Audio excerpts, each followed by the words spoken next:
The sim racing market has a lot of options for mid-range pedals. Moza has one of the most popular series out there at the moment, and with the refresh with the CRP2s, they seem to be a little more popular. This is an interesting pedal set, though there are a few option choices that Moza has done that I'm not totally on board with, but generally this is a decent pedal set. The CRP2 pedals were sent by Moza for review. I have an affiliate link with them as well, but just like any other review on this channel, I say what I want. They have zero input. All opinions are my own. Let's start with the price. The price of the 2 pedal set is $399. That comes with the throttle, that comes with the brake, and also a pedal base. And for an extra 100 pounds, you can have an extra clutch for your pedal set. That means you have a complete pedal set for around 500 pounds, around $500 or thereabouts. And that will be compatible with the PC and also with the Xbox if you connect it to an Xbox compatible wheelbase. Let's do a quick overview of the components of the pedals piece by piece. So this is the pedal tray that you install all the pedals to. It is an incredible, simple design. It's basically a piece of steel that is then bent over and creates this shape, and it's elevated. That's not something that I'm really fond of, to have elevated feet like this, but it's generally quite robust. It does have a little bit of flex if you put a lot of force into it, but it's not something that is substantial, but you know, something that you do need to mention. You have lots of holes over here for the bolts to go through and install the pedals. It's incredibly simple to install, and you have a lot of adjustability side to side for each pedal. More if you go only with the 2 pedal solution that they sell for $399. To install the pedal tray on your sim rig, basically you bolt through these holes at the front, and these holes that you see at the side, they'll be bolted through, and then you can connect it to the bolts. Basically these bolts over here, or these holes, are for you to use longer bolts if you wanted to for some reason, but generally it's to make it easier for you to use some tools and then use at the other side the holes to connect to your sim rig. Now this shape that we have over here is to hide the box, or the electronics box. You have on one side the connection for the USB B type or printer type, and then on the other side you have the connection for an RJ type of cable, and then on the other side you have 4 connectors, and the reason will become clear quite soon. One for the clutch, one for the brake, one for the load cell of the brake, and another one for the throttle. This because the brake is an angle sensor and the load cell is a load cell. This is the solution that they've got to basically go around an issue with using elastomers.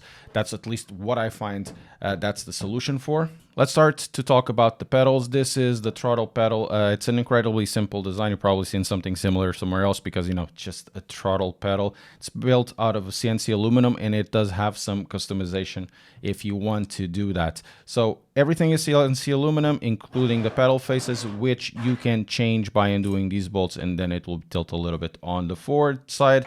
And it is possible to change the pedal throw by undoing a bolt on each side and push it back and push it forward. Inside there will be a spring inside of this cylinder, this golden cylinder over there, and you would think that these choices over here at the front would be the case for changing the pedal position on the other side, but in reality this is somewhat of a retainer bolt, so you actually undo the pedal to change it, to change the spring. So in this case, if you want to change the spring, what you have to do is push the pedal back and then push this forward, and then the spring will be untightened, and then you have basically to undo the bolt, and then inside there will be the spring.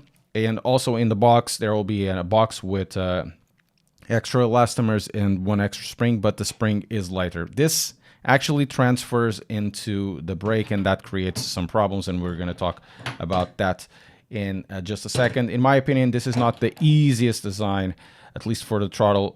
It's not too bad, but it's not the easiest design to change springs. There are other companies or other models that do this a little bit better, but generally for the throttle it is okay because there's not a lot of pressure, and pressure will be an issue. So if you want to do it back, put it back and then tighten this rod one side and the other.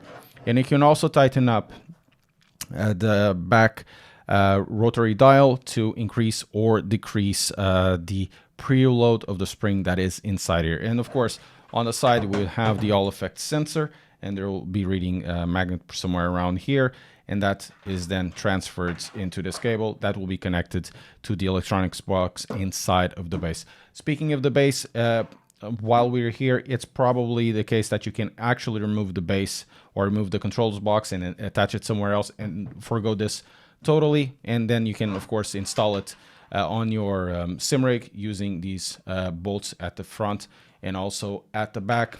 In terms of installation of this and any other pedal, it's actually quite simple. In terms of sturdiness, this is actually okay. You don't feel any movement side to side. You really need to put some force into it. And in terms of movement, in reality, it's not very well, it's quiet. You sometimes hear a little bit of a squeak there, but it's not something that it's very loud. It's actually a rather quiet pedal, throttle pedal. I've had, even installed on my sim rig pedals that are much louder than this. This is the clutch. This is a bite point type of clutch. In terms of design, it's very similar, and in terms of construction, it's basically exactly the same. You have some of the same modifications that you can do, changing the pedal angle or pedal face angle, and then you have the limitation rods over here for the movement. At the front, you don't really have that thing to change the spring, because the spring is changed in another way. And over here at this side, if you want to change the spring or you want to have a closer look to the mechanism, you remove this little slider over here, and there's 4 spring-loaded ball bearings at the top that will put this plate in place and stick it in place. Quite an interesting design. And then in terms of movement, once you push it back, it goes against the spring and it does that tension over there. It's an all sensor as well, and it's built basically essentially in the same way, including having the same type of bearing over here at the front. It feels like it's very high quality.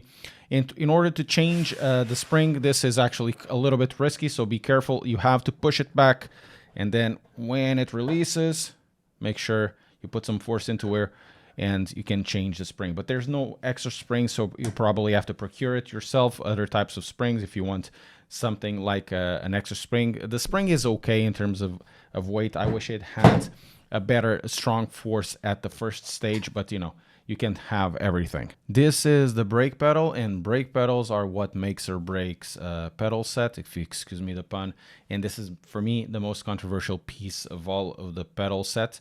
There are a few choices out there done on this pedal set that aren't really that great in my opinion. They work, and I think the brake pedal has some of the weirdest choices thus far. So in terms of design, it's in terms of construction, it's very similar to the other one. Customizability at the top. You can put the pedal travel a little bit tighter if you want to.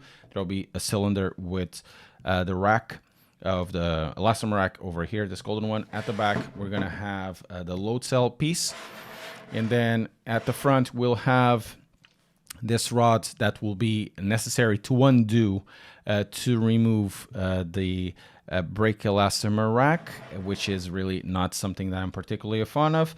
And same type of ball bearing over here, or it's the type of bearing over here. And as you can see, there's 2 cables coming out of it. One that is associated with, says brake, which is for the Hall effect angle sensor that we have here, and the other one is for the load cell itself, which is at the back. So what that means, it's using the software.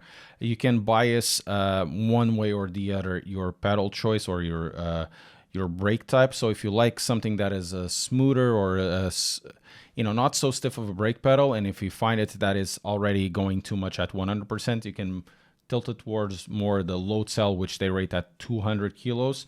Or if you find it that you want a softer experience and not brake too much still, you can tilt it more towards the angle sensor, because if you go very soft, you can actually max out the movement of the pedal very easily. Now, speaking of that, this carries some of the issues that the throttle pedal has in terms of undoing your cylinder rack and doing it again. But before going there, there are some choices in terms of elastomers that I don't particularly like. This, for example, comes with 4 blacks, which I think are the softest, and 4 yellows. And they are so soft that with 2 hours of use, you already have some slop on those elastomers. But there are plenty of other elastomers over here at the stock box that is inside. You'll have these red ones, which are relatively hard. In reality, they're hard enough for most people, or too hard for most people. You have these yellow ones, which are ones that are part of something that I prefer in terms of settings. We'll talk about that in a second. And then these very, very soft gray ones as well, and also the extra spring. There's more on the CRP2 performance kit as well. I'm very biased towards having a little bit of a spring, but you can use 2 springs if you want. Plenty of springs to choose from, the softest to the hardest. Then 2 aluminum pucks over here. These aluminum pucks will make the pedals very hard. That will be important to talk in just a second. Then we have these spacers for the springs and 1 double spacer as well. And also these very, very hard blue type of elastomers. I think we have a good choice to make the pedal what you want. But, you know, in terms of some choices that they've chosen for the stock elastomers, in terms of quality, in my opinion, they are not very good. I'm not sure about the long-term usability of the other ones, especially when you put a lot of force. Within the first hour of using the black elastomers, I had a failure already. That's one of the reasons why we have this slack. Essentially, I pressed the pedal, the brake, the black brake damper deformed and went over the shim, and we'll have a look at the shim in a bit. It's not something overcomplicated, but then again, if you want to remove this, in some cases, it can be a 2-man job, and you do need to have a very, very strong brake pedal leg to remove some of the stiffest options and go the other way around, because you have to undo this rod at the front, and then you have to push this back and then pull it back. See if I can it like this. Wasn't that difficult at all, and I'm lying. Then the pedal will go on this on this setting, and then you can remove it on the cylinder. And then inside you have the brake rack, or the damper rack that you see here. The black ones are the ones that gave me a lot of problems, and the yellow ones are actually pretty nice. Though one thing that I need to recommend is that you always put the stiffest setting, or the stiffest damper, at the bottom, and also the springs will go on top, except of course if you use 2 springs. And then this is the brake rack. At the top, we have a shim to put everything in place. The failure came when the top one, overextended itself and then deformed into the top, and it was quite a faff to take it off. Other than that, besides this failure, I changed the dampers, and the settings were pretty good. I'm pretty sure with all of these options, you can find something for you. The way this works is essentially the damper deforms, and then you have this little pin over here, this little screw over here at the bottom, and then that will activate the load cell. And then with the Hall sensor at the side, you would do some sort of output for your input in the pedal face. In terms of design, I mean, there's nothing really wrong in terms of operation of this. You can do it whatever you want with the angle sensor. It kind of works as a Fanatec Invicta on steroids, and I think in some ways much, much better. But the elastomer choices will definitely make or break your experience. And if you're finding that you're not having too much of a first stage, I would recommend you to get a CRP2 because of the springs, or you can go to eBay and find some sort of springs that work exactly the same way, though you would need to find a way solution for a middle shim. But if you don't want to run any risks, get the performance kit. But I would say that for 60 to 70% of people, having the stock settings or the stock colors, the yellow and the red, will suit you just fine. We need to talk about the software side because I think it's definitely more important than other load cells out there because of these 2 cables or these 2 sensors that we have for the load cell. The software from Moza is incredibly simple. You know, you can do your clutch and throttle setup, and you can do the minimum, maximum, and adds dead zones if you want, but here it's going to be the most important thing. So at the top you have the line graph that will tell you, how much you're pressing a pedal or the other. And in this case, what is important, also you have the clutch output curves that you can do. What is important is that you need to scroll at the bottom, and this, I don't understand why this is so much at the bottom. It really should be at the top, because you really need to take care of this line curve to understand how this works. You have something called the sensor output ratio that you see here at the bottom. And what this does is something that is really important that will basically determine your experience. So for example, let's go with the 100% angle sensor. That means the software is biasing the reading 100% towards the angle sensor. So the movement, the physical movement, the physical range, it's basically turning it like a potentiometer of sorts, if you want to, with the resistance of the brakes rack. So in this case, I have a very soft pedal set. That means if you go at the top, if you just barely press it, I'm already hitting 100%. So this will be basically the maximum of the movement. But we can do other things with it as well. Let's say you like this movement to 100%, but you don't want to read 100%. So that means you can bias it, let's say, for 70% on the output ratio. That means when you end up to the end of the movement, it will be more or less like 70-80%, because you could move a little bit more in that, I suppose. But the rest of the movement, it will be load cell. And you can do this with every single combination. You might want to have something just very, very stiff with no movement whatsoever, and you want to put everything on the load cell, or maybe you want to have something that is stiff, but you still want to press it, and you want to put more sensor output ratio. So in this case, this is something that you really need to figure out when you're doing the investigation. It's going to be the part of the configuration that, in my opinion, it's going to take you the most time to adapt to, because it's not just about the brake rack dampers. It's also about setting this output ratio to something that actually fits what you want to drive. Let's talk about the performance of the pedals. Firstly, with the throttle and brake. Let's start with the throttle. The throttle is a generic throttle. It feels relatively good. The throttle spring is actually really okay. I would prefer a stronger spring, but preferences are one thing. But in reality, this throttle spring is, and the one that is included, which is kind of softer than the one that is installed, in reality work quite well. So this is a really decent throttle. It doesn't feel too noisy. It feels like it has just the right amount of smoothness. It doesn't feel grainy. It doesn't have that springiness feel that some pedals might have because of geometry. I think that this throttle is pretty good. Nothing wrong with it. There's options to make it more dampened at the start or at the end, because you can preload it.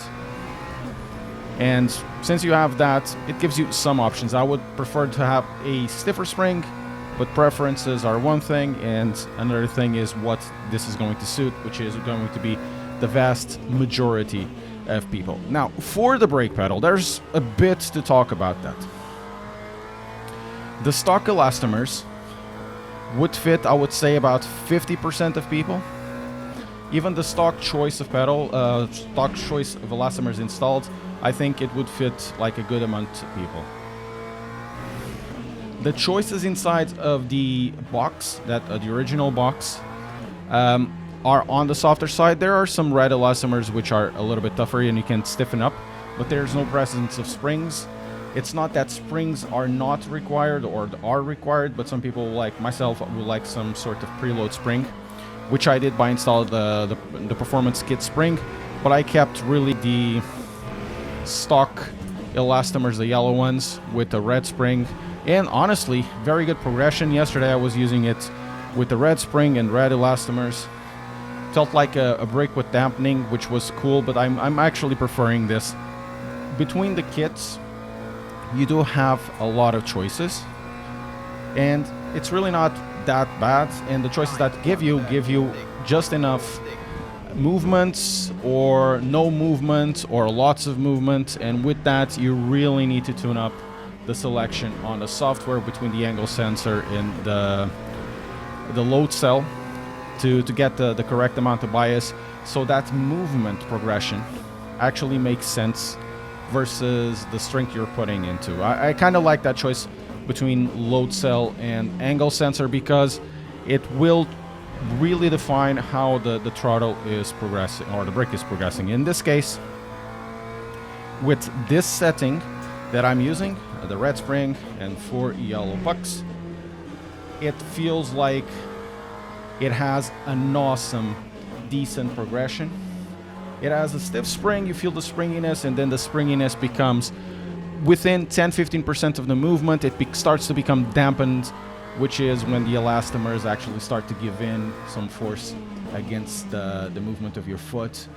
And they give, you know, plenty of feedback, at least.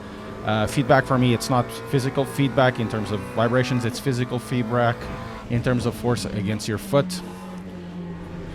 And this is the kind of progression that I really like. And in other pedals that have elastomers or springs or both, it's the type of progression that I prefer.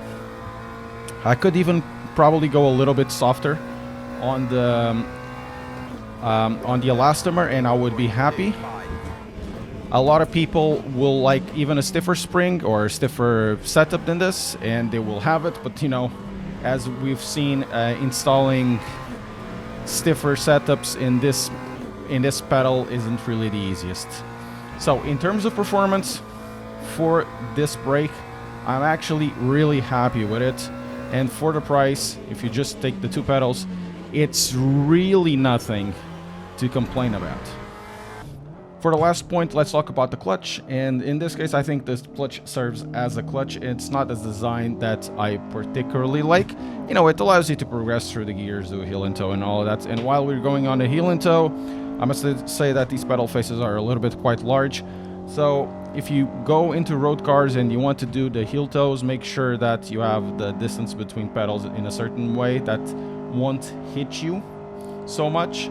And you also have the resistance of the elastomer set correctly, so you don't kick the side so much of the pedal faces. It's actually the first design that I see that happens, but you know, that can be mitigated by changing the positions of the brake. But anyways, for the clutch, I find that this clutch is just one of the things you say, oh, it works, and that's basically just it. It just works as a clutch. There's nothing substantial about it or substantially good. It has a bite point, but it feels kind of sloppy. It's very abrupt in the bite point, and it gives you a lot of resistance and then no resistance at all. It goes to a peak and then just a complete drop off. Generally, even with bite points, they don't work like that. They tend to be a little more smooth in the way they drop off the strength. But you know, preferences, but still it feels a little bit on the grainy side. It doesn't feel as smooth as some other options like, you know, Fanatec V3s, even though those pedals are incredibly dated. And of course the cant CPP lights. I found the clutch a little bit generic, feeling like the Fanatec V3s. This one, I think it's an inferior design, but it's not one of those things you would say, even at the price you're going to buy it, it's going to be a deal breaker in my opinion, because everything else, this as a package, this pedal set is much more than a sum of its parts. And I think it works quite well, even if I don't particularly like the clutch. In terms of conclusions, we have to put the CRP2s in its price bracket. The price bracket of £400, $400 is quite tight in terms of competition, and for that you want something that has decent enough performance, you know, has features, it has choices for you, and it's reasonably well built. This pedal set is reasonably well built. It doesn't have the same issues that the CRP1s had. I had a lot of problems with the CRP1s to the point I couldn't finish a review with it, and I just got rid of it because it was really that bad, even though they improved it later. The CRP2s feel that are a much tighter piece of kit, even though I don't totally agree with some of the design choices. It's a little bit of a faff to customize some situations, especially with the brake, and I'm not very fond of the clutch. As a two-pedal set, once you get it dialed in and you don't want to change anything, you know, It's a very, very good two-pedal set, though I would recommend you to get the CRP2 a performance kit if you're feeling that you are lacking some sort of trail braking at the top, especially when you want just a little bit of springiness at the top that I usually like. And for that, I would need to use for this the CRP2 performance kit. Even though I don't think these pedals will dazzle you at the price point they're selling at, they're actually, I believe, a very good choice to have in mind if you're looking at, at that specific price point.